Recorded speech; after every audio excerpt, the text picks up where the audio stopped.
Bom dia, meus amigos do YouTube. Aqui eu me chamo David Luiz, do canal Física Experimental.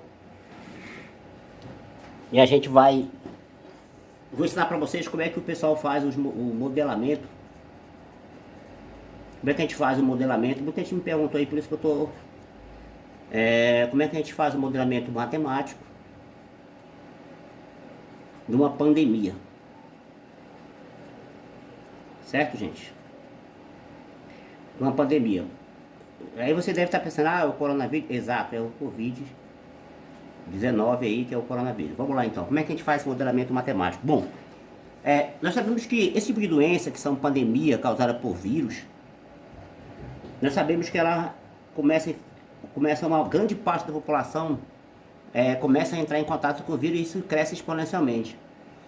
Certo? Então, como é que a gente pode fazer o modelamento? Vamos chamar então de Y o número total de infectados, tá?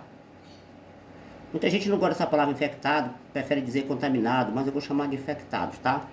O número total de infectados pelo vírus. E vamos chamar de Y0 o número de pessoas,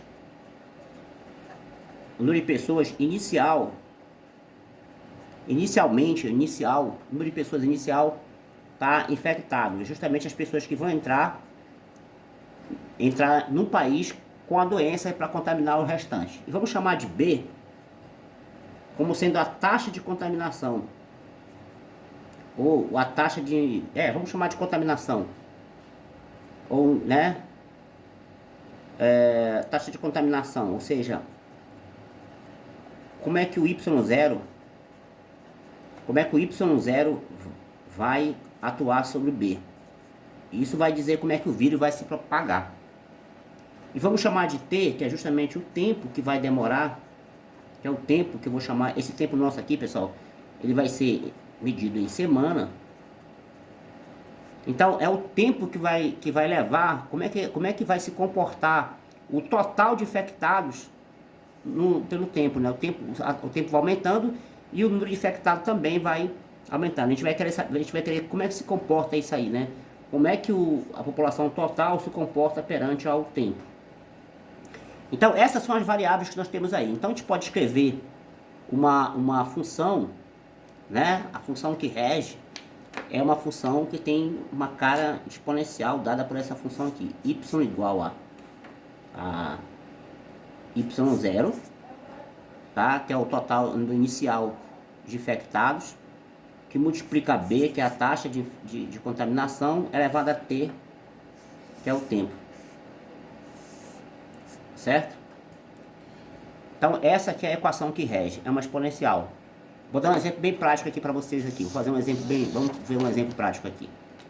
Vamos supor que entrou nesse país 2 pessoas contaminadas, tá? 2 pessoas infectadas, beleza? Só 2 pessoas infectadas entrou nesse país. 2 pessoas infectadas entraram nesse país. Vamos supor que os cientistas conseguiram calcular a taxa de infecção, né, de contaminação. Vamos supor que seria 4. 2 pessoas contaminam 4. Certo? Então a pergunta é: quanto tempo vai demorar para que uma população se contamine toda? Vamos pegar a população do Brasil. Nossa, do Brasil, exatamente. Então vamos lá. A população do Brasil, que é o Y, seria 210 milhões de brasileiros. Exatamente, estou pegando uma população bem grande, 200 milhões de brasileiros. Certo? Essa é a população do Brasil hoje. Então nós temos aqui 2 milhões de brasileiros, 210 milhões de brasileiros. A gente gosta de escrever isso como sendo 2,10 elevado a sexta. Então eu quero saber quanto é que esse vírus, com essas condições iniciais aqui, vão contaminar todo esse povo aqui. Então a gente pode escrever da seguinte maneira. Vamos lá então. Então a pergunta é: quanto tempo vai demorar para contaminar toda a população brasileira? Bem, vejamos. Então a gente pode dizer que a gente pode pegar a fórmula que y é igual a y0 b elevado a t. Então a população brasileira é de 210 milhões de brasileiros, 2 pessoas entraram contaminadas no país, e b, que é a taxa de contaminação, é igual a 4 elevado a t. Então agora a gente vai resolver essa conta aí, dividindo tudo por 2, isso aqui por 2, isso aqui por 2, a gente vai ter que é 105, 10 elevado a sexta, 4 elevado a t. Bom, aí para resolver essa equação não sai tão facilmente, a gente vai ter que usar logaritmo. Opa, eu errei aqui, é 4 elevado a t, tá? Esse 4 aqui é elevado a t.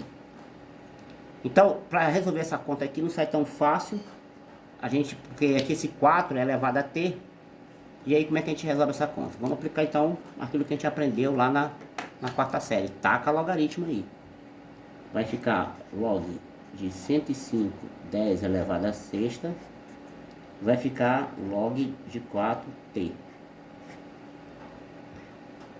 Bem, vamos na calculadora calcular o log calculando o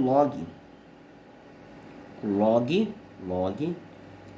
de 105 expoente elevado a sexta. A gente vai ter aqui esse logaritmo aqui, 18.469, posso arredondar para 10,47, 18,47. E aqui tem uma propriedade do logaritmo que todos nós já conhecemos, da matemática bem basiquinha lá, que eu posso escrever esse log, né? Lembra do log de uma função?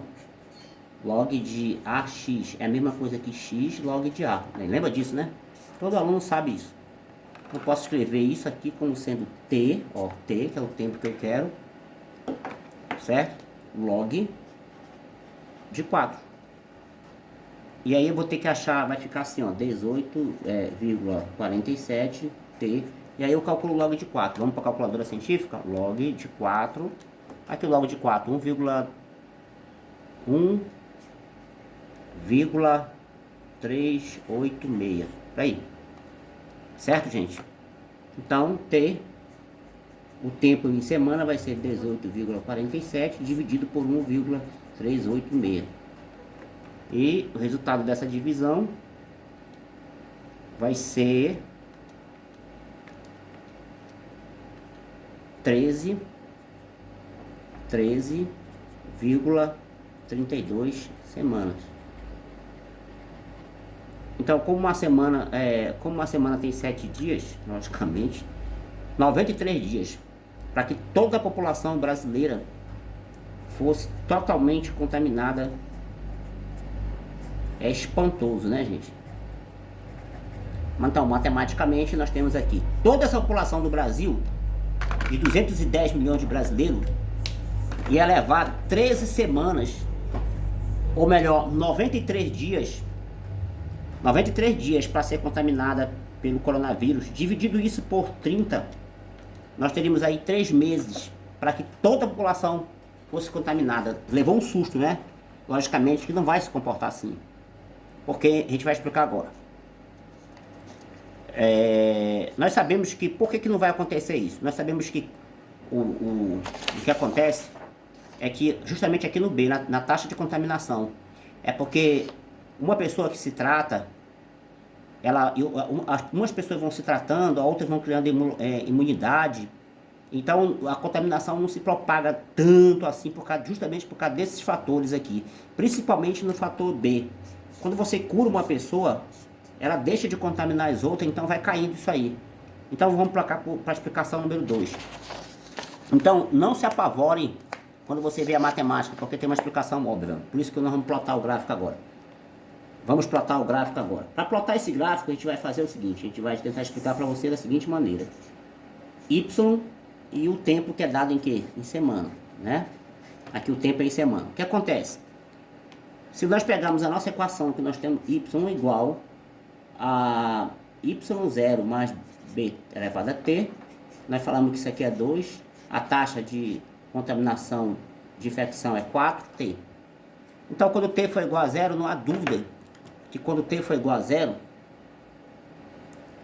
isso aqui vai dar quando t for zero, dá para ver aqui que esse cara bem aqui assim vai ser quanto? Vai ser 2. Então, o que acontece? Você vai ter um crescimento exponencial muito grande. É fato. Né? De forma que em 13 semanas, em 13,3 semanas, toda a população brasileira, que é de 210 milhões de habitantes, estaria toda infectada. Mas não é isso que vai ocorrer. É justamente porque vamos tomar as medidas agora. Num vírus muito agressivo que nem esse, o que nós vamos fazer? A gente vai tentar matar o B.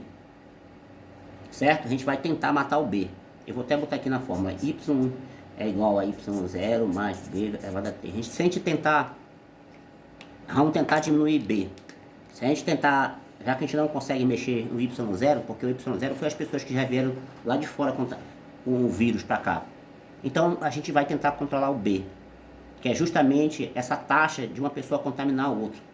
Então o que vai acontecer? O que vai acontecer é que essa curva, ela vai crescer um pouco até aqui. Ela vai crescer até aqui, certo? E aqui, bem aqui, quando ela contaminar o máximo possível, a gente vai chamar isso aqui de ponto de saturação. Então, já contaminou o que tinha para cuidar por causa que as medidas foram superadas. Então, nós chegamos aqui numa parte que não vai contaminar todo o sistema de saúde, né? Então, já vai, o sistema de saúde chegou no máximo aqui. Vamos supor, vamos dar um chute aí. Vamos lá, vamos colocar 200k para a população, 200k que seja... 200k são 200 mil pessoas. Vamos supor que seja um ponto de contaminação que a Covid conseguiu contaminar no Brasil. Então, aí a partir desse momento, a curva chega no seu ponto máximo e ela vai crescer um pouquinho assim, vai dar o máximo dela, tá? Então esse aqui é o ponto, bem que já vai ser o ponto de saturação, né? Eu vou até apagar esse aqui também. Então aqui que vai ser a saturação. Então aqui é o ponto de saturação, certo? Então aí o que acontece? A curva começa a cair. Então aí você tem aí um decrescimento da função. Ou seja, ela cresce exponencialmente, mas a partir que chega nesse momento aqui, devido às medidas tomadas de quarentena, ela vai sofrer aqui a saturação. Ou seja, se a gente plotar aqui no gráfico, então, vamos lá. Deixa eu até colocar aqui. Bem aqui, então, 200k. Então, qualquer epidemia ela vai chegar num pico máximo que eu chamo de ponto de saturação. Então, nós temos aqui, primeiramente, uma subida brusca que assusta todo mundo, que é exponencial. Mas quando chegar no ponto que já contaminou, não tem mais que contaminar, porque as pessoas ganharam imunidade, as pessoas vão sendo tratadas. Então, você tem aí uma queda, aqui, uma inflexão aqui nessa ponta do gráfico, ó. Tem uma inflexão aqui, ó. Certo? Agora, se a gente não tomasse nenhuma medida sanitária, o que ia acontecer também? Bom, logicamente que não iria atacar toda a população brasileira, né? Mas nós digamos assim que é pegar uma boa parte dela. Boa parte. E nós vamos quebrar todo mundo aí com o sistema de saúde. Então, bem corretamente o raciocínio dos governantes brasileiros. Do Ministério da Saúde, principalmente, né? Eu controlo o B para que eu consiga ter leitos, né, suficiente para que as pessoas vão sendo tratadas, vão ganhando imunidade. Então eu faço com que essa curva ela vai crescer bem exponencialmente, mas depois ela vai cair. No Brasil, no caso, lá para a banda de 19, lá para o dia 20, a gente vai ter a saturação, né? Vamos rezar.